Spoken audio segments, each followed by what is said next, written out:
আসসালামু আলাইকুম এভরিওয়ান। তোমরা সকল থেকে কেমন আছো? আশা করি ভালোই আছো। তোমাকে দোয়া আল্লাহর রহমতে আমরা অনেক ভালোই আছি।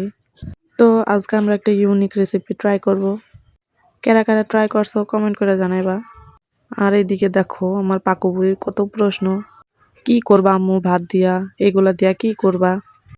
আমি কই শুধু দেখতে থাক। প্রথমত তেলটা দিয়া ভালো করে গরম করে নেওয়া লাগবো। আমি তেলটা একটু বেশি দিয়ে দিছি, আপনারা চাইলে একটু কম দিতে পারেন। তো এরপরে পেঁয়াজ কুচি আর ঝাল কুচি দিয়া দিব। নাড়তে নাড়তে এটারে ব্রাউন কালার করে নেব। যতক্ষণ না ব্রাউন কালার হয় ততক্ষণ নাড়তে থাকবো। এর মধ্যে আমি কিছু কুমড়ার বড়ি ভাঙ্গা রাখছি। তো আমার পেঁয়াজটা তো ব্রাউন কালার হয়ে আছে গা, আমি গুঁড়া করা এই কুমড়ার বড়িটি দিয়া দিলাম এর ভিতরে। তো এই বড়িটা সুন্দর করে ভাজা নেওয়া লাগবো। তো আমি সুন্দর করে নাড়ে চাড়া বড়িটা লাল করে ভাজা নেব। তো এই জায়গাটা একটু সুন্দর করে ভাজা নেবেন যেন বড়িটা না ফিরে জায়গা। তো আমি বড়িটা দেওয়ার পরে সুন্দর করে নাড়াচাড়া করে ভালো করে ভাজা নিছি। বড়িটা যতক্ষণ না ব্রাউন কালার হয় ততক্ষণ বড়িটা সুন্দর করে ভাজা নিব। তো অলমোস্ট আমার বড়ি ভাজা ডান। ভাত ভাজার ভিতরে কিন্তু বড়ি দেয় না, কিন্তু আমি ট্রাই করলাম, আসলেও খাইতে অনেক দুর্দান্ত মজা হয়েছে। তো এই তো আমার বড়িটা অলমোস্ট ভাজা ভাজা হয়ে গেছে গা। তো এর থেকে বেশি আমি আর ভাজবো না, এর থেকে বেশি ভাজলে বড়িটা পুড়ে যেতে পারে। তো এই রেসিপিটা বানাইতে কিন্তু ঠান্ডা ভাতের প্রয়োজন। সকালে যে ঠান্ডা ভাতটা থাকে ওইটা দিয়ে এটা বানাইলে বেশি মজা লাগবে। তো কথা বলতে বলতে আমি এর ভিতরে ভাত দিয়ে দিলাম। তো এই ভাতটা দেওয়ার পরে সুন্দর করে নাড়াচাড়া করে মিক্স করে নেওয়া লাগবো।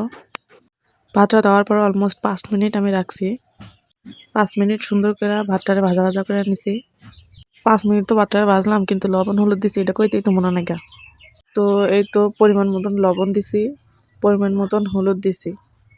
আপনারা যদি বেশি ঝাল খাইতে চান তাহলে একটু ঝালের গুঁড়া দিবেন।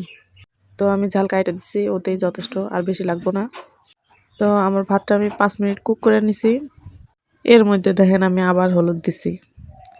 একবারে আমি কোনো জিনিস দিতে পারি না, আমি দেখা দেখা টেস্ট করে এরপরে আবার দেই। তো আপনারা পরিমাণ মতন দিয়ে নেবেন। তেলটা একটু কম দেওয়ার চেষ্টা করবেন, আমি তেলটা একটু বেশি দিয়ে দিছি। এর মধ্যে আমার পাকু বুড়ি আবার কি বলে আপনারা জানেন? বলতেছিল আম্মু তুমি কি বিরিয়ানি রান্না করতেছো? ওর কাছে নাকি এটা বিরিয়ানির মতো লাগতেছে। বাচ্চা মানুষ তো লাগতেই পারে, এর ভিতরে একটু মাংস দিলে মনে হবে বিরিয়ানি। এইটা সম্ভবত গরিবের বিরিয়ানি। আমাদের মতো যারা গরিব মধ্যবিত্ত আছো, এটা তাদের জন্য বিরিয়ানির মতো কাজ করবে যদি একটু মাংস দিয়ে খাইতে পারো। যেমন কথায় আছে না, দইয়ের স্বাদ ঘোলে মিটায়, ঠিক ওই রকমই। তো এই তো ফাইনাল লুক। কেমন হয়েছে কমেন্ট করে জানাবেন। অবশ্যই বাসায় একবার ট্রাই করবেন। তো সবাই ভালো থাকবেন, আমাদের জন্য দোয়া করবেন। আল্লাহ হাফেজ।